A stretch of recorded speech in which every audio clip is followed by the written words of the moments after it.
దేవునికి స్తోత్రం. ఈరోజు వాక్య ధ్యానాంశం అపోస్తల కార్యం 3వ అధ్యాయం 16వ వచనము. ఆయన నామమందలి విశ్వాసం మూలముగా ఆయన నామమే మీరు చూచి ఎరిగియున్న వీనిని బలపరచెను. ఆయన వలన కలిగిన విశ్వాసమే మీ అందరి ఎదుట వీనికి ఈ పూర్ణ స్వస్థత కలుగజేసెను.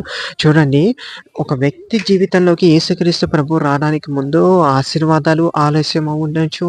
నెక్స్ట్ కావాల్సిన కార్యాలు, అద్భుతాలే కానీ, ఆశ్చర్యాలే కానీ ఏయైనా సరే ఆలస్యం అయ్యుండొచ్చు. కానీ ఒక్కసారి యేసుక్రీస్తు ప్రభువుని తెలుసుకున్న తర్వాత, యేసు నామాన్ని నమ్మిన తర్వాత, యేసుక్రీస్తు యందలి విశ్వాసం ఉంచిన తర్వాత వాళ్ళ జీవితాలలో అద్భుతాల్ని ఆపే శక్తి లేదు. ఆశ్చర్యాలను ఆపే శక్తి లేదు.